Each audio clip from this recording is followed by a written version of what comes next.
Ai đâu rồi kia cô? Dạ rồi. Dạ rồi ye. Cái gì đó? Ai gì nè đó? Ai đâu? Cái gì kia? Ai đâu rồi kìa?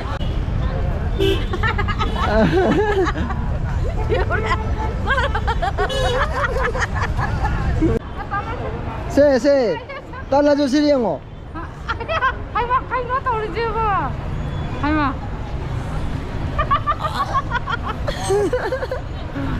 Ở đây thì sao thì thật bây giờ hiện cái máy xí can được trong nó xin tôi thăm mà kìa.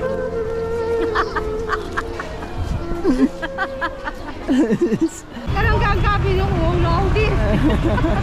Hello guys, welcome back to my new video. I'm ngasi video ji ko hanai video dekhar dikhana ne ba kamai tone ha kanda pojon mi imon market bazaar de ima ke thel pauna bazaar thangan bazaar da leiri ba ima ke do moina pot yoling da ina masa khangan da ko photo lo na kap te ne photo je duga mu pi du ne ba photo ka pai video ji yamna phajana hapa ro ye ba ko mo gi reaction do ina photo pi da matung da mo gi reaction do ina ai hen usar ke adu me am yang minar je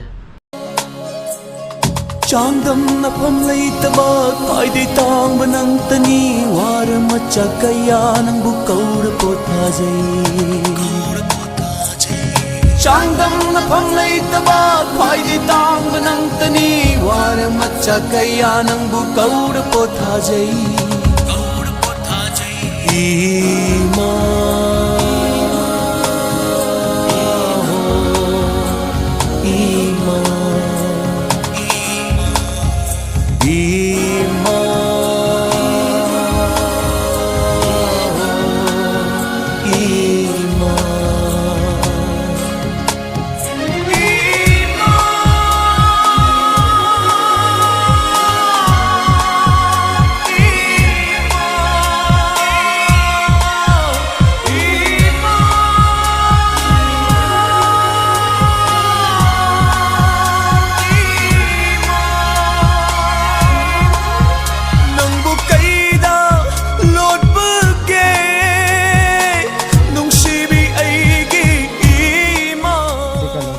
photo maning da nap ki dune ba aina ta samjalam ne sticker je a picture youtube thare a picture from ekelongja hare sina photo mani nap khraga ko eng kanana kapino khang da tar ga ju naina phaja ga dra naina sembane oi photo samal lo re sile to photo samal fa samri ya gi sticker do sida nape photo ko dengi mayam to sida photo to silai re ba ko ona tena de sida lai re se piro ne do reaction yang mina je ko to sai imana ba a koi sisi imana ne ma jo birender salam lo ona lai ne no rim ne ko kui re ha mu de tu jo hojda video thagala ko ne ma share subscribe to biro ma ta ne mayam sigi imana sida na try to yang je ba ko a photo je ani jam jaure amatang jam jaure amatang yam thibu yam jam direct tang khadu phajab khalaga samane duna sing thang waro biro photo amada ani bi ba yawe ko ahum de sudre amada amaka bi ba yawe matham dong la yang mina je kela ye ba ko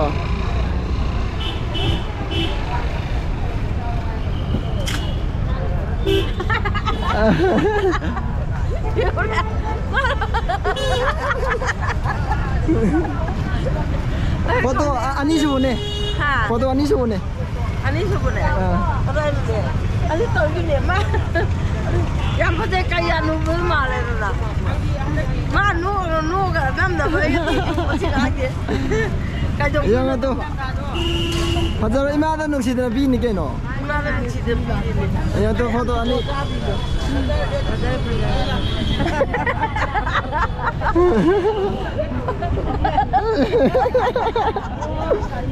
hajar bro mình cây mà con đi làm nhau đấy cái nào cái này nó không thành nó tôi đi nè mấy cái dấu sẽ lớn nó tôi đi nè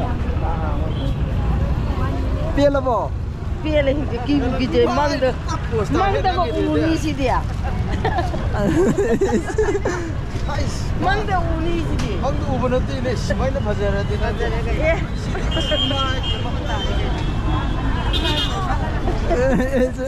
ada dia tiga noi.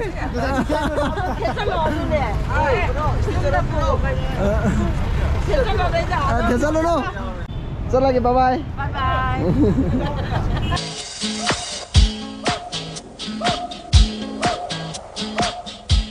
Nam segi ma jong yau re ko. Nyong pi re yang je.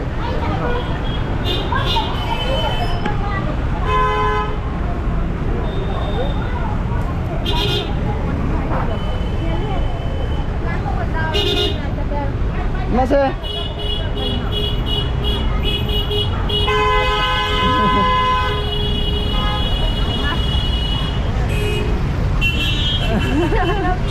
Ha.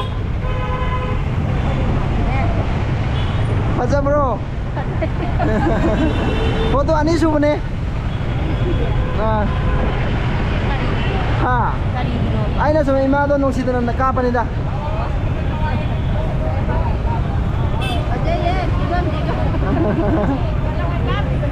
Ha. Marang. Kadang gagap ini ngomong di. Ayo lo nak kapan ni? Ima kailam ni lo. Ai di sinja mai thong wang ma kheti ra kai. Oh, boleh dah kalau hoi. Manu hidang jeng jeli. La mai. Masalah foto je. Ani sudah ni. Yang la mai on sa go. Ya le. Sa go ke dor ke. Ya le. Kau nak sara ke? Sara ke bye bye. Bye bye.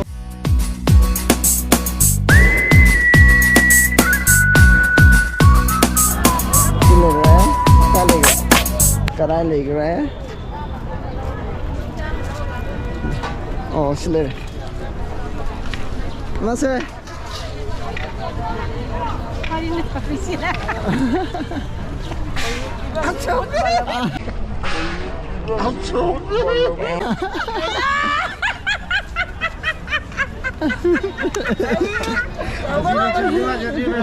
Semua nak jual babu isa, main nasi tahu isi yang pada benda.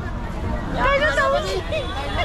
Kangau asin nama kangau bra. Mana ada kaya nama ni? Ha. Kangau dah bra. Lo na nama ni. Kaya nama ni. Nga. Kaya lang je kaya. Ha. Je kaya man. Leng tahu kena tak? Vale. Foto tu. Aina kerja kafe ba. Awak tu kan asin ni apa fajar ba. Adun asin amak. Ari no bisa cerita aku cerita suka lihat aku suka. Ha. Ino ada kafe udre. Perbar yang lagi betul tak? No makap ke. Adun haji si sorok si manin wah betul luang ngarang numi tadi. Oh cerita baga apa yang wae. Ha. Kaya dah tiada bicara. Kaya dah. Ada dekat di mana? Apa mata biro? Selamat lagi Ima. Bye bye. Bye bye Ima. Bye bye. Bye bye. Ima cuma tangkap ke?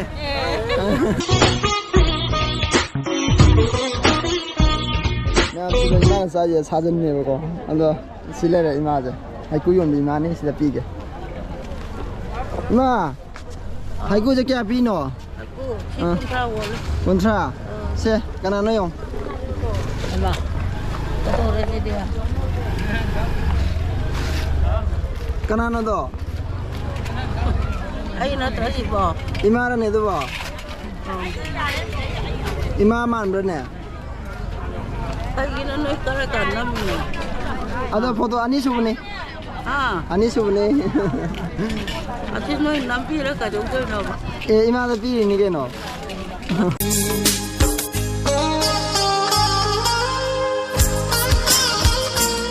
Kai keno dah hang mata ko.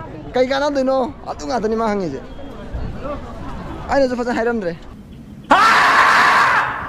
Ima. Ngasi di ima dress hong le me. Hong le. Ima kai lam dei no. Khanga bokte. Ma masam na le. Ai ngara u bodo. Ada ima masam na na u ye ba. Ada ka ni ka. Foto ani su ni. Foto ani. Lên rồi. Lại nó nhìn nó lây rồi, cỏ nhìn nó lây rồi. Mà sao lại kìa? Phải sao lâu rồi chưa? Phải sao lâu rồi? cái lâu đây nó Tôi cắp đi đấy. La la re re, la la la re, la la re re re. anh ấy mà thằng nào phim này mình ngay thì có ship kiểu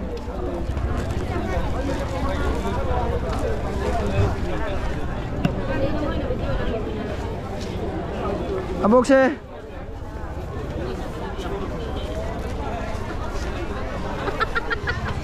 Mana ti sih? aduh kan ano Amana ini, amana. Aku di kap deh pak. Siapa yang mana kan? ima di kap bro Kapi. say Kau di sini tu je. Kau nombor di sini. khang dra bo ima to khang bra namba khang dia oh aduh ne ba Jadi lahu biar. oi ima ida mai na piram ne Kau je bina trofi dah. free da ni ke no Oh, sini nampak. ah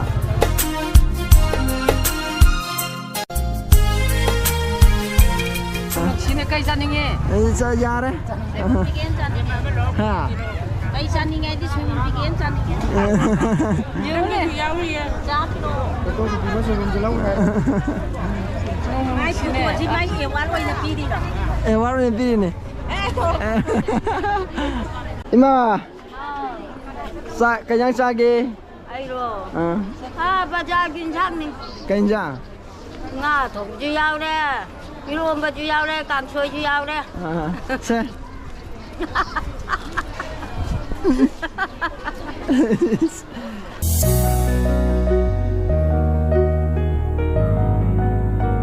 Para no pues pero no pues lo thamo je pen jare Nhà bà bơi rồi gia đình chụp bò. photo to ani sub ni Nga na, mga rồi. Lugi pirangdu sintaranu imma. ima da sile re ko ठीक है la la la la la la imo Ini kena ini putar ini bah. ha Kena ini putar ini charging. khangau bo do Kau ngomong dari. fajabra Kerja ini. fajai ne Kan nama ibu charging. ngarang lo na Mana nama ibu charging na? Aduh, uang dia ni. Hari ada charging sih tapi je yang imai sih kan dah. Jam ni sih dua kali lagi. Betul. adu ga dam ka ke siva yadri ko Oh, saya rasa charging. keno mahangge bo ko isi ima sung khangau de na ka pa ada kai phawe sana torok ko da Aduh, ini yang nungai berharap orang puai apa? Puai apa di kain ada.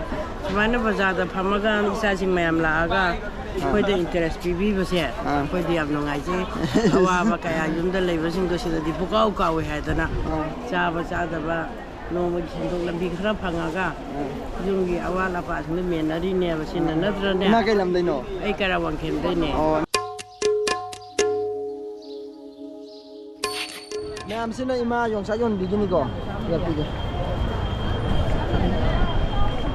ima se tala jo siriango Ay, ma, kayo na tao rin siya ba?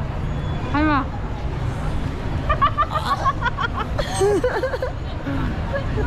igari ji kai na mana ye ngom da photo do Kaya mo matanda ka, pinomo siya. ha Kaya mo matanda na ba? ngarang ngarang ima sa pham lai bo do adai na lo na ka pa Ay, ma. Tali ito. tala bo do pam dra bo Laura kaya ko. ha Laura kaya ko. lo bo yaro Kaya gina. talle Laura kaya. Ay, ma. hap san ngi Kumain ka boy na. pagi tam ni da aina ima da nusi na pi bani da Kaya daw ang ngarang namin niya. ngarang na mine photo do ayam hajab ne ide to bo jam nungai Oh, tama ta. sama da jo aina amna pam jab do eba Oh. Sakti ba na ikay kaya? kai gino khumi dam da do Tala. sala ge odi bye bye Ay, ba? Kaya lam na yun, Lloyd. ai hiang lam dai Oh, asa nusira ra.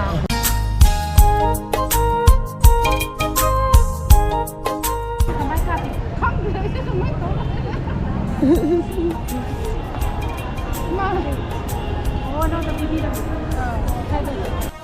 Sina ima hanu bigi, sina ima fane pi yon bigi ni bako. Piro ke yang ngasih ma'am.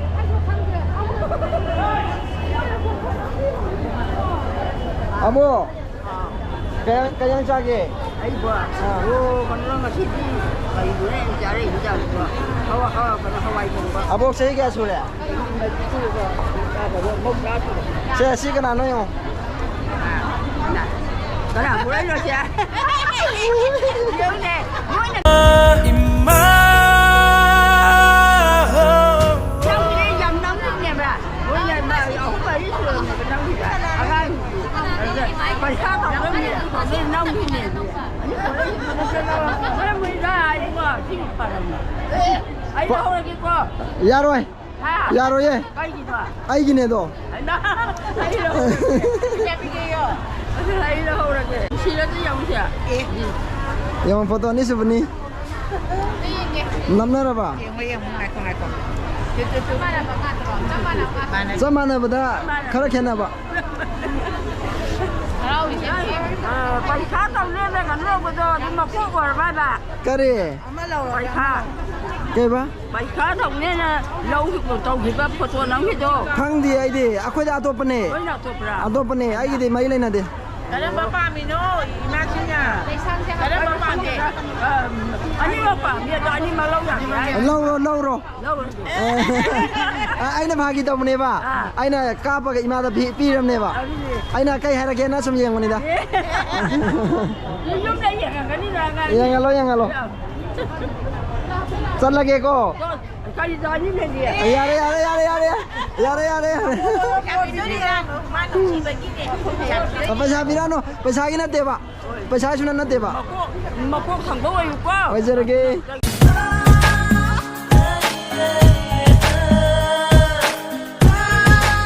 Mayam sini ko, ima hanggam la ko bira kami mayam ni wale ko. Simu pira yang aja, mayam.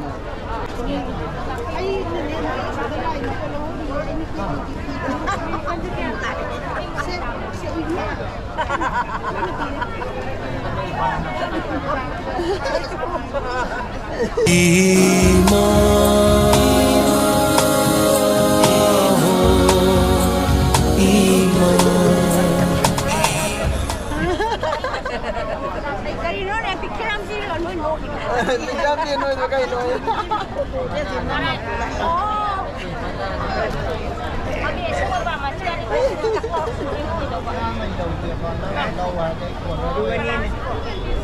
Mau sini mau dah, nggak sini nggak nanti terus dia som yang baik.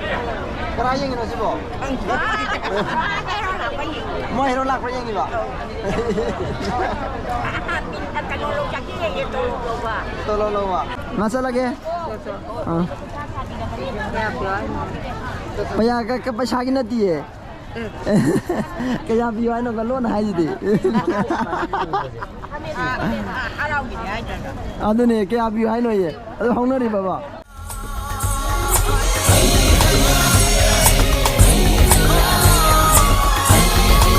Dia play dia baba. Ado siki ke bhai.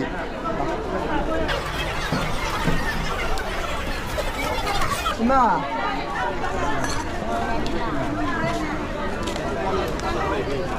Kana no to po? Kana male no? Ai yun di man ba. Mit yadra bo. Kay daw ra ge ba do si. Kaso tau di.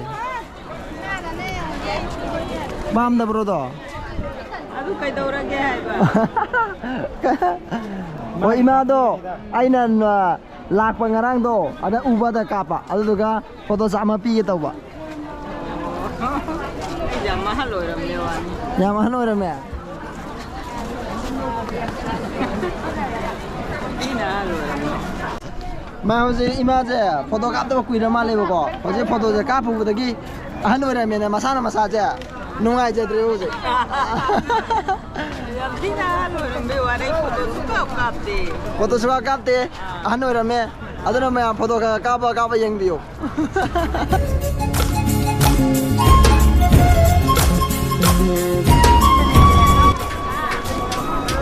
Anu warau jadi. Ma'am आई हुजे हलेबको ma'am सुगुम video जे interest लाइबि तारदिको हाइबिरो comment section दा आई मथंग जु तोकजरकेबको अदो याम नुंगाय हाइदर आई जु समायना दमाइना को reaction पिबिरकनी हाइबा थाजदेबा मैम बाय बाय लसलगे मथंग वीडियो दong थेंनारसे